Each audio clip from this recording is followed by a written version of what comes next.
Ladies and gentlemen, welcome back to the channel, and today I bring you breaking news on this article that I had found titled, "Sorry Avatar The Last Airbender, but The Legend of Korra is better." Now let me say this, I'm interested in other people's opinions. If you believe that The Legend of Korra is a better series or you find it more enjoyable than the Avatar The Last Airbender, that is your opinion. I'm also here to say that opinions can be wrong. I know people don't like to hear that, but you can have wrong opinions. Now, his opinion saying that The Legend of Korra is better than the Avatar The Last Airbender, that is his opinion. That is not what's wrong. What is wrong is the points that he has given us in defense of The Legend of Korra being better than Avatar The Last Airbender, or certain points when he mentions certain aspects of Avatar The Last Airbender that are generally wrong. I can only imagine the backlash that he got on social media and by people that he works for on Cinema Blend that came to him and like, did you do any research before you made this article? But let's go ahead and dive right in. I knew this was going to be a very funny article when he said that he was one of the few people who would defend the M. Night Shyamalan Avatar live action movie. So I can only say that this is going to be a roller coaster of ass. But the first point that he brings up, he states, the stakes are much higher on The Legend of Korra. Before I start reading this part of his, defense, let me just say this. I don't know what you consider stakes, but a 12-year-old boy who was frozen in ice for 100 years that suddenly reappears, and he just finds out that he has to not only master the elements faster than any avatar before him in the past 1,000 years, he also has to stop a war that he is 100 years late on. Because for some reason, Mr. Rich Knight, that's the author of the article, for some reason, Mr. Knight, that doesn't count as stakes to you. But he goes on to say, as noted earlier, I love Avatar, but come on now, the stakes never really got as high on the show. True, Avatar was a much more personal show, and characters like Toph and Iroh had much better internal struggles than the characters in The Legend of Korra, but when you spend whole episodes concerning rescuing Appa, then you're kind of on the low-end scale when it comes to stakes. How dare you, Mr. Knight? The Appa arc was absolutely heart-wrenching, okay? Because not only... Let me give y'all a short synopsis of the Appa arc, okay? So they get to the desert, and I forget the dude's name, but he wants to go and explore the desert in order to find this legendary, spirit library that is just filled with knowledge. Y'all know the one I'm talking about with the big owl spirit that was defending it. So everybody goes into the temple. Everybody goes into the library through this one part that's just sticking up out the sand. So they have to go in, they go down, they're exploring the library. While they're exploring the library, sandbenders come, and they're trying to steal Appa. They don't know what it is. They haven't seen flying bisons ever in 100 years. They're much too young to even know what a flying bison is. They just want to take Appa and sell Appa. Toph is trying her hardest to defend Appa on the outside, but she's blind. She states in the arc, when they get to the desert, that everything looks fuzzy to her because, she senses vibrations that allows her to see and perceive her surroundings. But because sand is so loose, she can't do any of that. While that's happening outside and she's fighting off the sandbenders, the owl got pissed off and starts sinking the remainder of the library. So now Toph has to, one, fight off the sandbenders in order to protect Appa and Momo. Also, then has to stop the library part that's exposed from sinking before Sokka, Katara, Aang, and whoever the library nerd was, so that they can get out, because if they don't, they're going to be trapped in the desert, sunk in the library with some crazed owl that's trying to kill them. Now, all of this is happening. I don't know what Appa arc you were referring to or what you watched, but you're dead wrong on this, and it's insane that they will let anybody post an article nowadays with facts that are just this wrong. Then of course Aang gets out, he sees that Appa's missing, he snaps on Toph. They're trapped in the desert, keep that in mind. So now it's not even a matter about trying to find Appa. They have to just try to survive because they didn't bring enough water or food because they had flown out there. They're past the point of no return. That's the same time we get Sokka drinking the cactus juice. We get Sokka and Momo actually drinking the cactus juice. I don't think that was the Canyon Crawler episode. I think that was much sooner, but nonetheless, I could go on about that arc all day because it was one of the best arcs, one of the most emotional arcs that you had. He goes on and says, that's not to say that stuff didn't get real on Avatar, as anytime Aang went into the Avatar state, I held my breath, but in the long run, you never really felt that things wouldn't turn out all right for our heroes. Dude, this is a cartoon, okay? When did you feel like things weren't gonna turn out right for Korra? I knew nothing was gonna affect Korra after she was just given all of her bending back by Avatar Aang after she lost it in the first season. No one really felt that Korra or any character was actually gonna lose their life at any point in time. Stop the nonsense. This was very different from The Legend of Korra when the stakes were always sky high. The first villain, Amon, was a great example of this since he could permanently take someone's bending ability away from them, or so we thought. I'm glad that you corrected yourself. Continuing, but anytime he was present, there was always a looming doom to him that was never matched on Avatar. Whenever Azula was around, the energy was most definitely matched. What are you saying? Or what about when Korra lost her connection to all the past avatars? Well, she was stupid.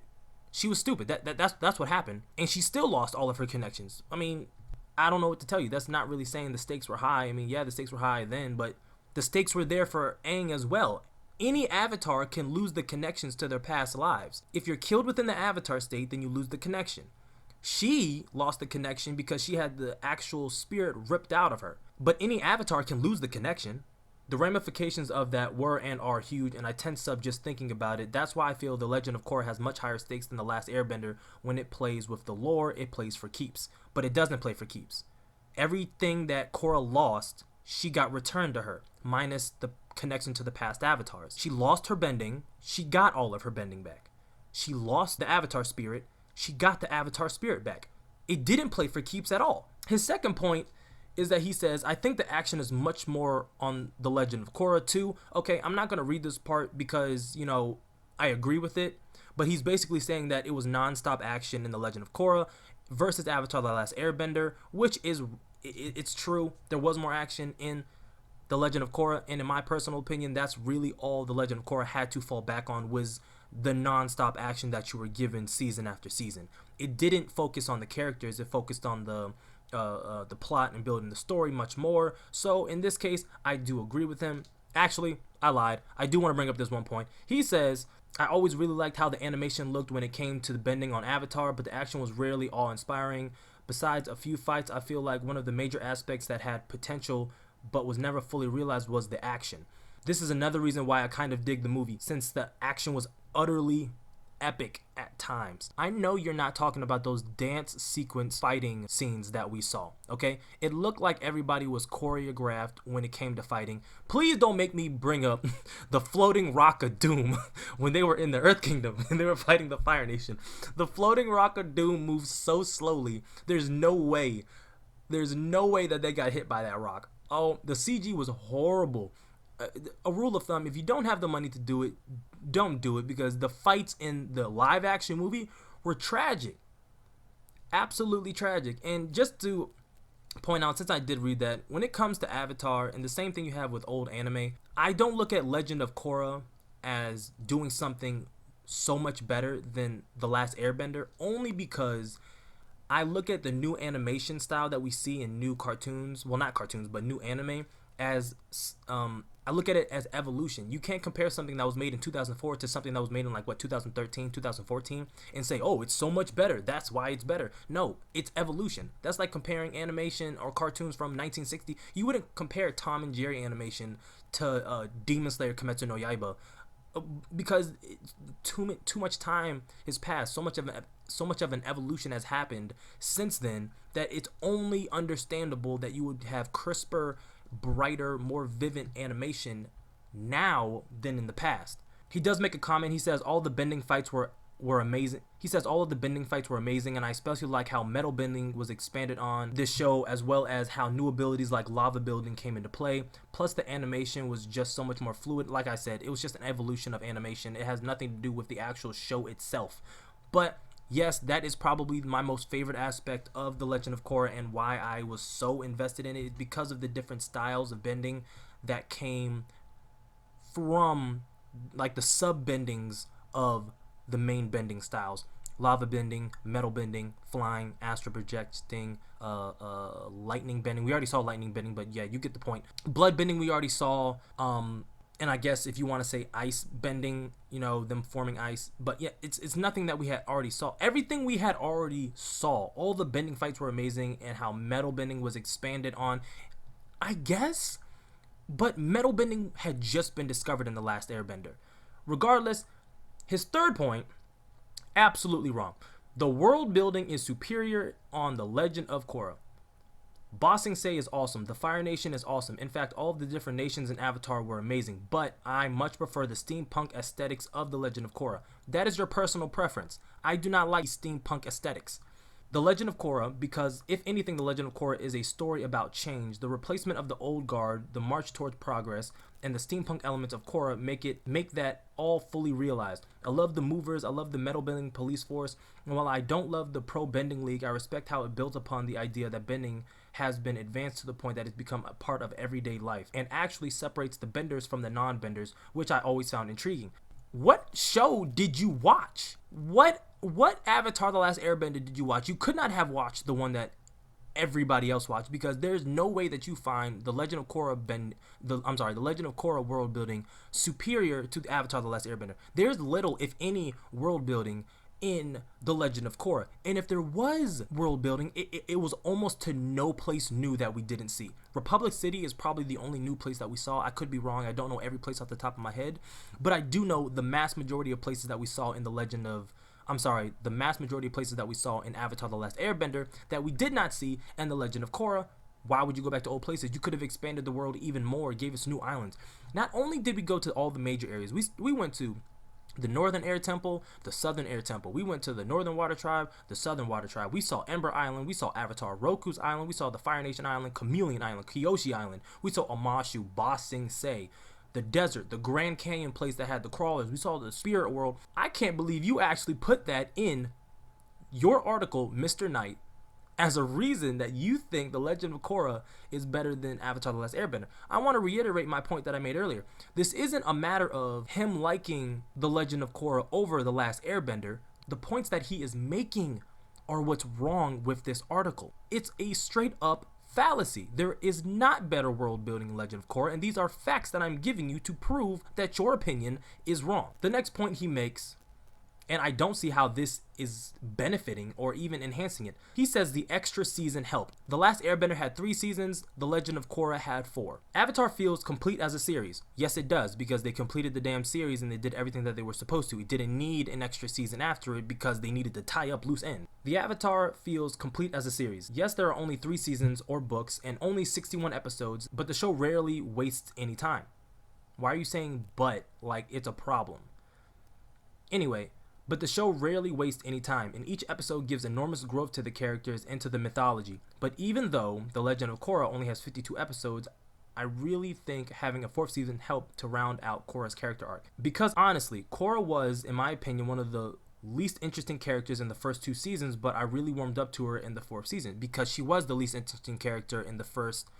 Well, she was the least interesting character in the entire series because she never had a chance to develop a character. When you give Aang's character developed as he traveled the world and began being introduced to new cultures, new experiences, new masters, and seeing the destruction of the Fire Nation that was brought on by the war over the past 100 years, that developed his character from a giddy little carefree child to someone who needed to recognize that you are the Avatar and you have to do what you're supposed to do and save all of these villages that were being destroyed by the Fire Nation over the past 100 years. You're talking like 3-4 generations now. That is how Aang's character developed. Korra had no such obligation because, well, 1, she knew 3 out of the 4 bendings by the time she was, 4? She stayed in the Southern Water Tribe till she was 16 and didn't venture out ever until, well, she was 16. So she was exposed to everything, but she didn't have the know-how to actually develop any further because she was so stuck in her ways. She's a very headstrong, first-in-the-fight type of person. Whether or not you think that's good or bad is up to you. I'm saying it's not, because even Mr. Knight in this article says that she is the least interesting character, and I would agree. Because Korra was always meant to be the polar opposite of Aang, Aang only knew airbending at the start of his training. Korra knew everything but airbending at the start. Aang was calm but juvenile, Korra was feisty and more grown-up, etc., but Aang was always likable and a natural fit as Avatar. Korra, on the other hand, had to grow much more, and her growth was more satisfying than Aang as an end result, and that 4th book titled Balance really helped Korra come into her own, and in more than ways that one. Okay. Great grammar. Wrong. Absolutely wrong. First of all, you said Aang only knew airbending at the start of his training. Korra knew everything but airbending at the start. That makes Korra Aang's polar opposite. Dude, Mr. Knight, bro, every avatar only knows one element at the start of their journey. Some don't even know one. I'm reading The Rise of Kyoshi right now, and Kyoshi doesn't know any bending. And she's 16 years old right now. Well, it's apparently. Regardless, every avatar knows at least their main element, okay? Their birth element. Aang knew airbending, Korra knew waterbending, Kyoshi, well, she doesn't know earthbending, but she's the exception. Roku knew firebending. Every avatar always knows at least their one element. That doesn't make Korra Aang's polar opposite. That makes Korra everybody's polar opposite, because it doesn't make sense why she knows 3 bendings at the start of her life as the avatar. Do you get that? Do you get how wrong the shit that you say in your article is? You're just wrong. Aang was calm but juvenile. Yes, that's how he started off. But as he explored the world, saw the destruction and chaos, and came into understanding that he was the avatar and this responsibility falls on him, he matured very heavily. Korra, on the other hand, had to grow much more, and her growth was more satisfying. Aang had to stop a world war that had been going on for 100 years. You can't be this loud and this wrong. I'm sorry you feel that way. Even if you, like, and he started off with less. You get that? Like, he started off with less and he grew more. Korra started off with more and grew less. This is not debatable. What I'm saying is a fact. This is your wrong opinion. The last factor that he states, his last point that he makes, is the LGBTQ factor. This is a reason why it's better than Avatar: The Last Airbender as a series. This one factor completely overcasts everything Avatar: The Last Airbender had to do. He says, plus I would remiss if I didn't bring up the Korra and Asami relationship. As far as I know, the first gay relationship in a kids TV show. Gay relationship, yes. Gay character, no. But whatever. And again, it didn't happen in the TV show. And he brings up that, yes, it happened in the Turf War comics, because that's the only place that it happened. What they did, what the writers of The Legend of Korra did, was so ambiguous, they had to come out in a public statement and clarify that, yes, Korra and Asami were in a relationship. Nobody knew that they were in a relationship because this happened. Okay, if you haven't seen The Legend of Korra but you're watching the video, this is what happened. At the end of Legend of Korra, Korra and Asami were seen holding hands as they traveled through the spirit portal back to the real world. That's it. There was no kiss. They never dated. There was no confession of love. There was no anything. Okay? For 3 seasons, Asami had dated Mako. Then Mako broke up with Asami. Mako then began to date Korra. Mako then broke up with Korra to date Asami. This happened between seasons 1 and 2. I don't remember if any relationship was going on in season 3, and nobody dated in season 4. So that's why nobody knew that at the end, when they were holding hands, that they were in a relationship. Because for the longest time, Asami and Korra basically hated each other. Not like a huge hate, but they hated each other because they both liked Mako, and they didn't like the fact that the other person liked Mako. So there was always this friction going on between them. Again, this LGBTQ factor wasn't even played out the best way. They put it in the last episode of the last season of the finale of the series within the last 15 seconds. And again, so ambiguous, they had to come out in a public statement, the writers, and say, yes, they were in a relationship. And then, of course, it was expanded upon in Turf Wars.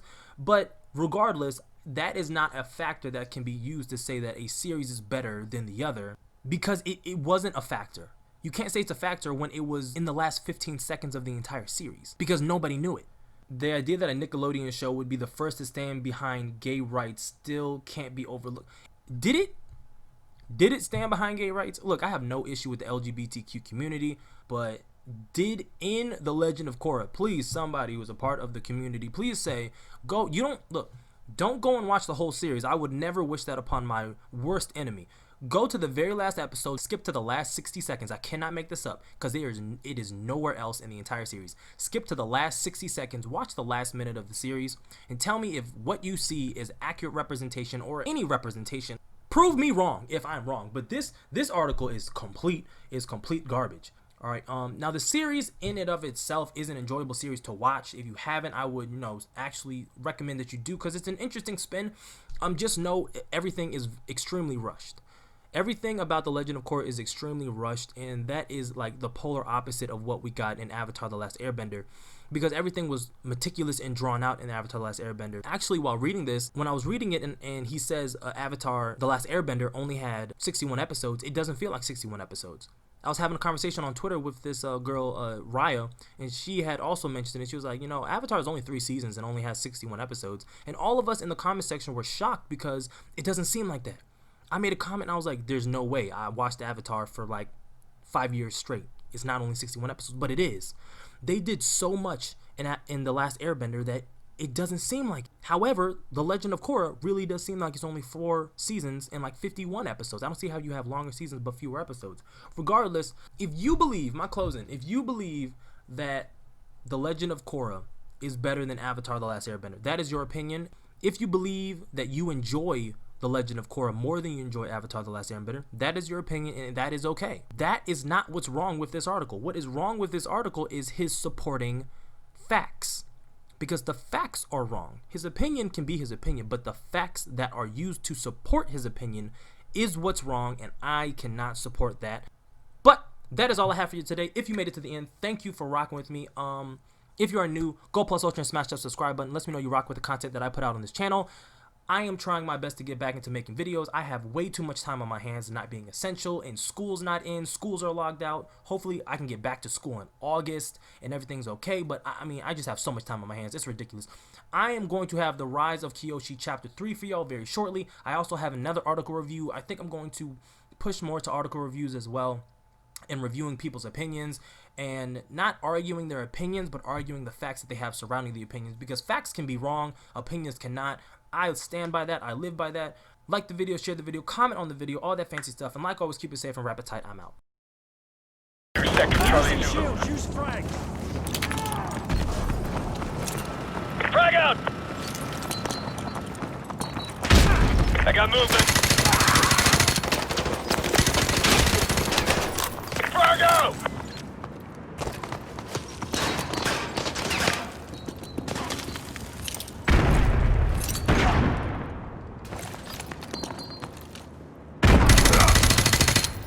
Got a man down. Watch your sectors. Maintain fire discipline.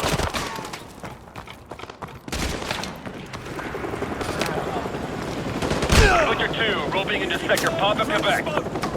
They're digging in. Check the mapping coast. We have to break through. I got a runner. Moving. Roger that. Changing mag. I'll draw that fire through the smoke. Watch the flanking route.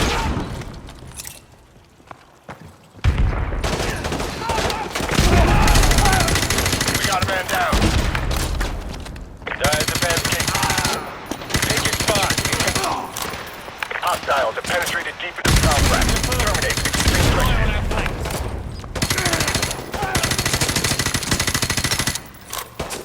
Got a foot mobile. He's on your right. Man down!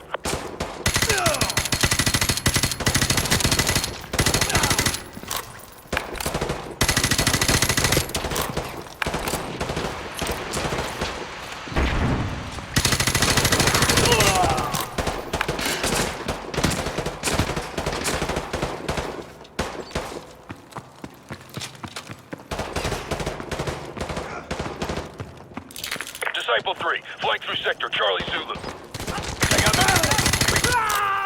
Oxide, Butcher 5 actual, I got a severed dead cord. We're gonna need 10 mics to get the trunk rigged and the EBC primed, over. Negative. Gold Eagle wants those charges hot in less than 3 mics. Get it done. Out. They've sealed the control room. Get a frame charge on the door.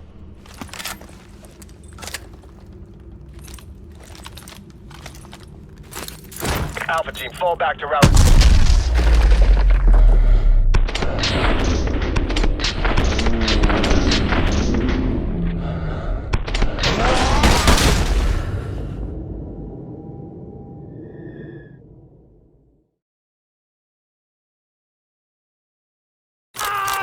Oxide, Butcher 5 actual, I got a severed dead cord.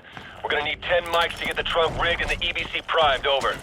Negative. Gold Eagle wants those charges hot in less than 3 mics. Get it done. Out. They've sealed the control room. Get a frame charge on the door.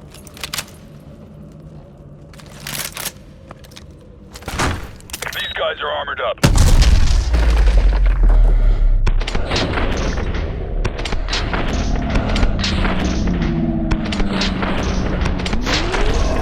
All units be advised, this is Gold Eagle. The site has been compromised. I'm executing Directive 116 Bravo. If you're still inside, your service will be honored. Override the door controls. Use the keyboard. Override the door controls. Hurry! Run! Keep moving! This place is gonna blow!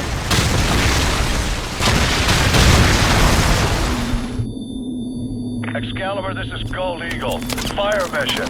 Target package Romeo. Danger close. That's within 100 meters of your position, sir. That's not a suggestion. Send it. Roger. Fire mission, danger close. So, incoming! Get down! Get down! Since when does Shepard care about danger close? Let's go! Stay close and follow me!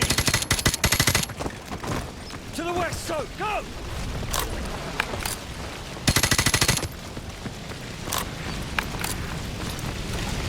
Sir, sandstorm activity is picking up here. It's too risky for flight ops. Understood. Head for the tunnel. We'll take the Zodiacs. Yes, sir. Got a man down! Pick your spot. These guys know how to shoot. Got a foot mobile. He's Oscar Mike. Move it. Copy that.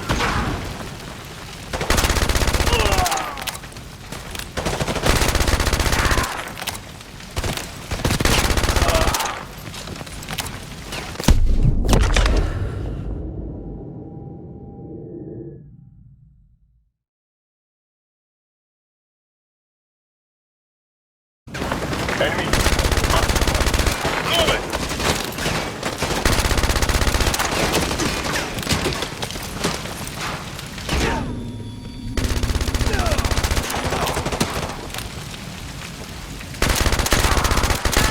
Got a man down!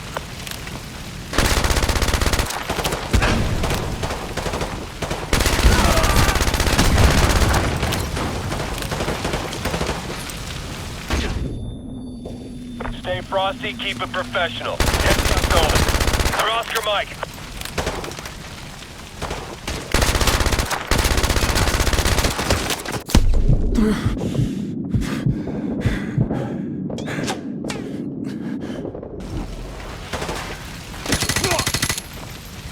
We got a man down!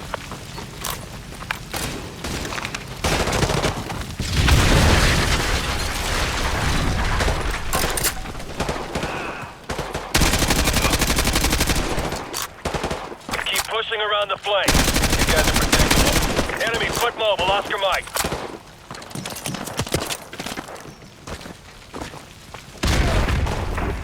Got a man down.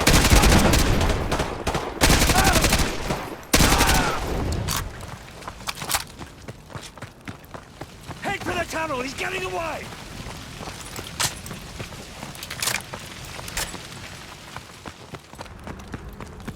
Shepard mentioned Zodiacs. There must be river access nearby. Let's go.